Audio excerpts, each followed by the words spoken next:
Bonjour. Aujourd'hui, je vous propose une lecture linéaire express des 24 premiers vers du poème Zone d'Apollinaire dans le cadre du parcours associé Émancipation créatrice. Comme le recueil Alcool est l'un de mes préférés, j'aurai l'occasion de vous présenter dans les mois qui viennent d'autres poèmes issus de ce recueil.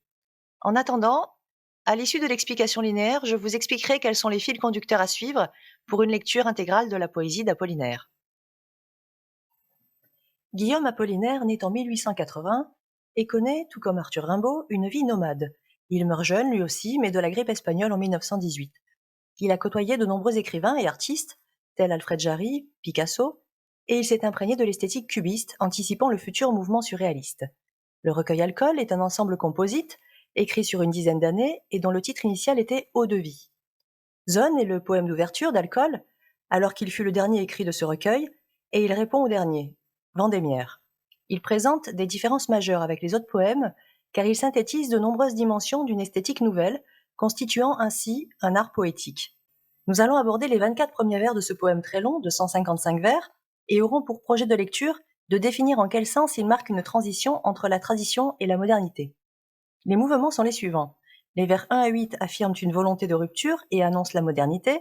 Les vers 9 à 14 évoquent une transition spirituelle, artistique et culturelle. Les vers 15 à 24 célèbrent la banalité quotidienne dans une rue parisienne. Procédons à présent à la lecture du texte. Zone. À la fin tu es là de ce monde ancien. Bergère au Tour Eiffel, le troupeau des Pombelles ce matin. Tu en as assez de vivre dans l'antiquité grecque et romaine. Ici même les automobiles ont l'air d'être anciennes. La religion seule est restée toute neuve. La religion est restée simple comme les hangars de porte-aviation. Seul en Europe, tu n'es pas antique, ô christianisme. L'Européen le plus moderne, c'est vous, pape Pie X. Et toi que les fenêtres observent, la honte te retient d'entrer dans une église et de t'y confesser ce matin. Tu lis les prospectus, les catalogues, les affiches qui chantent tout haut. Voilà la poésie ce matin, et pour la prose, il y a les journaux. Il y a les livraisons à 25 centimes, pleines d'aventures policières, portraits de grands hommes et 1000 titres divers. J'ai vu ce matin une jolie rue dont j'ai oublié le nom, neuve et propre du soleil à l'été le clairon, les directeurs, les ouvriers et les belles sténodactylographes. Du lundi matin au samedi soir, 4 fois par jour, y passent. Le matin par 3 fois, la sirène y gémit. Une cloche rageuse y aboie vers midi. Les inscriptions des enseignes et des murailles, les plaques les avisent à la façon des perroquets criailles. J'aime la grâce de cette rue industrielle, située à Paris entre la rue Aumontiéville et l'avenue des Ternes. Extrait de Zone, Guillaume Apollinaire, Alcool, 1913. Commençons par le titre. Comme nous l'avons dit, Zone ouvre le recueil.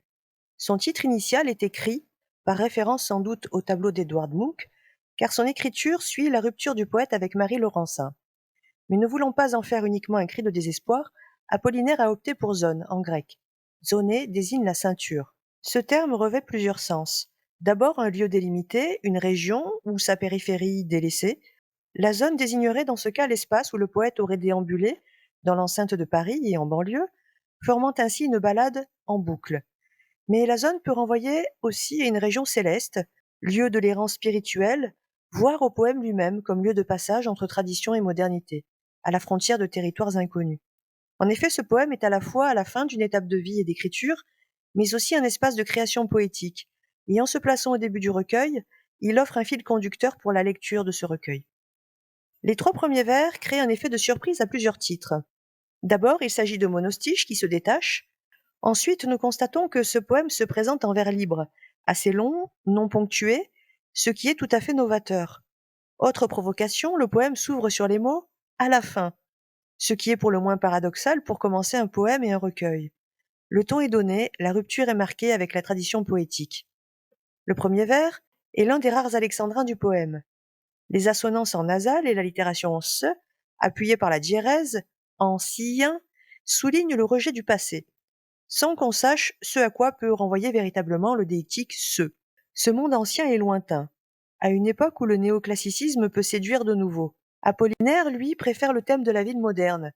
Déjà introduit par Baudelaire, rappelons-nous le poème du Soleil dans les fleurs du mal, où Baudelaire introduit des mots, des thèmes considérés comme apoétiques, et où il évoque ses déambulations dans la ville, source d'inspiration.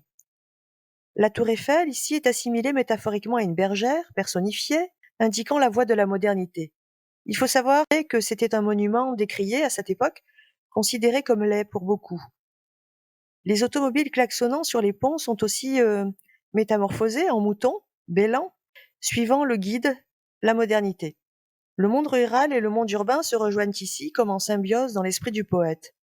Apollinaire était fasciné par l'émergence de l'ère du métal, l'art nouveau, et l'on pourra voir quelques ressemblances de ce poème avec l'un de ceux de son ami, Blaise Cendrars, et le poème donc Pâques à New York. À cette époque de transition, Apollinaire témoigne ainsi comme une certaine impatience à voir se réaliser une modernité à laquelle d'autres sont encore réfractaires. D'où ce paradoxe et ce passé rejeté qui coexiste avec un monde nouveau, encore à inventer. Cet enthousiasme transparaît aussi dans la répétition à plusieurs reprises dans le poème de Ce matin, qui représente le point d'origine d'un départ vers cet avenir tout neuf. Au vers 4, même les automobiles, pourtant à la pointe de la modernité, appartiennent déjà au passé. Tout est-il trop lent pour Apollinaire ou le renouveau reste-t-il à trouver dans ce qui n'existe pas encore? Un autre élément vient enfin renforcer l'incertitude et la confusion en ce début de poème. L'emploi du pronom tu, qui sera relayé par je plus loin, qui renvoie tous deux en fait au poète. On comprend que le projet d'écriture du recueil relèvera aussi de la quête d'identité. Au vers 5 et 6, la religion apparaît de manière incongrue dans ce contexte. Cependant, Apollinaire souligne l'intemporalité de la religion. Le contre-rejet et la répétition du mot permettent d'insister sur cette continuité. La religion apparaît seule, dans une permanence à laquelle ne peuvent accéder les objets matériels de consommation, tels que les automobiles, les hangars de porte-aviation. Seule la religion peut accéder à l'éternité et se détache de la contingence, quel que fût le rapport du poète à la foi. Au vers 7 et 8, l'humour est bien présent aussi, à travers l'évocation antiphrastique du pape Pie X, reconnu pour son conservatisme et aussi pour être superlatif, l'un des plus rétrogrades de l'histoire. Enfin, les trois parallélismes avec Europe européen, christianisme, pape Pie X, ainsi que Pantique avec le plus moderne, créent un effet de balancement, soulignant bien encore ce point de bascule où semble se trouver le poète, entre tradition et modernité. Au vers 9 et 10, Apollinaire semble avoir une certaine difficulté à parler de lui, comme en témoigne la distanciation opérée par l'emploi de la deuxième personne, ainsi que les champs lexicaux du péché et du regard. Sans doute faut-il y comprendre qu'il est entravé par le fardeau de souvenirs douloureux, comme du regard d'autrui. Pourtant, le lyrisme tend à s'affirmer avec l'emploi du verbe chanter. C'est l'écriture qui permet de surmonter cette peur du jugement. Elle est célébrée sous toutes ses formes, et pas uniquement littéraires, dans une accumulation hétéroclite et hyperbolique de toutes les formes écrites, nouvelles et populaires, accessibles dans la rue, et gratuitement ou presque. Les biographies d'hommes illustres côtoient ainsi les 1000 titres divers sans hiérarchie. Les présentatifs, voilà, il y a, sonnent comme l'annonce d'une ère nouvelle, ouvrant sur un univers riche. Au vers 15, le poète affirme avoir vu, tel un voyant, un visionnaire. Apollinaire affirme aussi sa volonté d'imposer la simplicité d'un regard valorisant la banalité du quotidien et un lexique trivial. Dans cette continuité, il révèle en toute simplicité qu'une rue indéfinie l'a touché, souvenir qui s'inscrit cette fois-ci dans une temporalité plus précise. L'évocation du soleil n'est pas un hasard et renvoie à la création poétique, à ce feu purificateur qui permet de se laver du passé, de la douleur, de renaître de ses cendres tel le phénix. Cette rue est animée et se remplit de visages d'hommes et de femmes, de tous horizons, dans la peinture de ces travailleurs, rythmée par deux éléments. La répétition des compléments circonstanciels de temps de fréquence, qui soulignent le cycle ininterrompu des journées de travail, l'écoulement du temps dans une boucle parfaite, et le flux continu de l'écriture poétique, qui ne tarit jamais. Le champ lexical de Louis contribue par l'effet des synesthésies à animer ce tableau vivant. Les animaux se joignent à la fête, les sirènes, et les cloches d'ailleurs qui sont personnifiées, sont celles des usines, mais elles renvoient aussi aux sirènes de la mythologie grecque, connues pour leur chant ensorceleur. Le vers 20, une cloche rageuse y aboie vers midi, c'est-à-dire à l'heure où le soleil est à son zénith, à l'heure où rayonne Apollon, dieu de la poésie, fait écho avec le soleil du vers 16 et l'image du feu créateur. D'ailleurs, plus tard, René Char dira « Si tu cries, le monde se tait.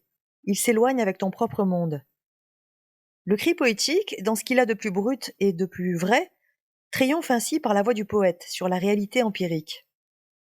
La poésie, dans ce passage, se développe dans un rythme incantatoire qui permet de révéler une autre réalité, ou un regard nouveau sur cette réalité. Car Apollinaire est véritablement charmé par la ville, en transformation, par tous ces petits détails simples de la réalité populaire qui n'auraient pas leur place dans la poésie classique.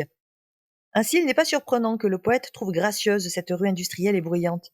Cette fascination apparaît maintenant évidente, et pour l'ancrer dans la réalité parisienne, il en donne la localisation. donnant aussi plus de poids à la résonance lyrique et autobiographique de son itinéraire poétique. En conclusion, nous avons vu que ce poème, dès le début, annonce véritablement le programme poétique du recueil. Le thème privilégié de la ville, la rupture flagrante avec les codes d'écriture traditionnels, l'esthétique cubiste, la quête d'identité, la transfiguration de la réalité sous le signe du soleil et du feu créateur, tout y est. Et je vous propose tout de suite après un récapitulatif global qui pourra vous accompagner dans la lecture intégrale du recueil. Comment lire la poésie d'Apollinaire, entre tradition et modernité? Tout d'abord, bien comprendre que Apollinaire s'inscrit dans l'esthétique cubiste. Qu'est-ce que le cubisme? Vous connaissez sans doute Picasso. Il s'agit de capturer simultanément plusieurs réalités différentes et proposer ainsi une vision kaléidoscopique fragmentée à travers un prisme. Chez Apollinaire, cela va se caractériser par, tout d'abord, l'absence de ponctuation. Le rythme sera souvent cassé, les coupes également seront irrégulières. Il s'agit véritablement d'une innovation dans l'écriture poétique.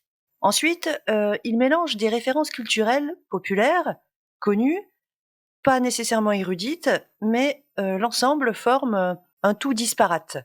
Il réinterprète des mythes bibliques, des légendes allemandes, du Moyen Âge. Ensuite, le lexique qu'il utilisera sera assez souvent familier et mélangé avec un vocabulaire beaucoup plus raffiné et recherché, ajoutant également des néologismes. Il associera également des images assez surprenantes, proposant ainsi une vision fragmentée de la réalité.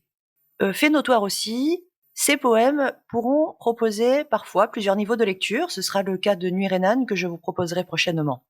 Ensuite, en brisant le cadre spatio-temporel, il saura saisir pleinement l'éphémère et, comme le dit Valérie, une sensation d'univers.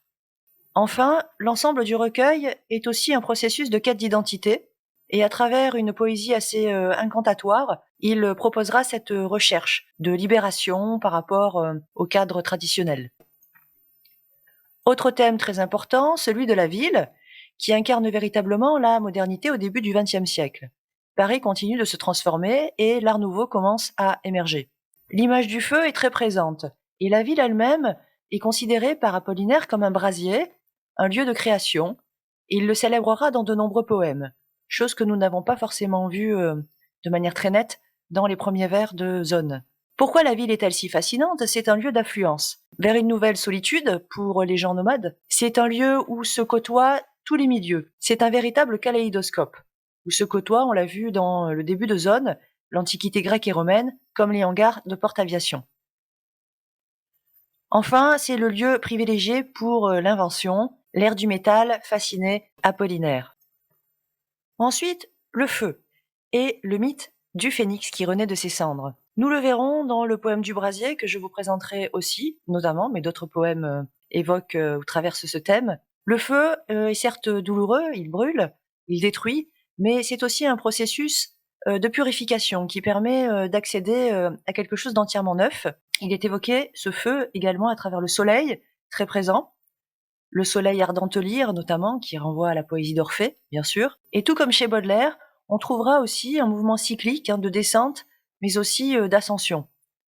Il s'agit pour lui de mourir, mais pour mieux renaître. Le feu a pour lui un véritable pouvoir démiurgique. Il permet de créer, d'inventer un monde. On retrouvera cela notamment dans l'apothéose d'Héraclès dans le brasier. Autres aspects importants du recueil, la forme de l'élégie, où le poète, dans de nombreux poèmes, où il exprimera de quelle façon il a été anéanti par la femme, par Annie Pleiden, par Marie Laurencin. La dérision peut être très présente aussi, notamment dans Les migrants de Landor-Road, que je vous présenterai sans doute, où il exprime donc une angoisse existentielle qui est donc liée à l'angoisse de la mort, évidemment, et où il propose aussi une vision baroque, mêlant à la fois le comique et le tragique, le macabre et le burlesque. L'humour permet ainsi de repousser le pathétique. Enfin, c'est véritablement la création poétique qui lui a permis de renaître et de retrouver l'énergie nécessaire. C'est la souffrance qui a souvent stimulé son inspiration. Et tel Orphée, il a ainsi trouvé la capacité à métamorphoser la réalité. Enfin, ce thème apparaît un peu plus loin dans le poème Zone, mais dans beaucoup de poèmes dans le recueil, le thème de la fuite du temps, ce thème donc de l'amour trahi dont je parlais déjà, cette douleur qui est impossible à anéantir, à oublier, toujours présente donc. L'automne, saison très importante, avec cet espoir du retour de l'amour perdu. On sait qu'Apollinaire, après avoir été abandonné par Annie Pleasant, l'a poursuivi jusqu'en Angleterre notamment, incapable d'oublier cet amour perdu. Une tension aussi permanente entre les extrêmes, élément aussi présent dans la poésie de Baudelaire. Voilà, nous en avons terminé aujourd'hui avec cette introduction à la poésie d'Apollinaire. Je vous dis donc à bientôt pour de prochaines lectures linéaires.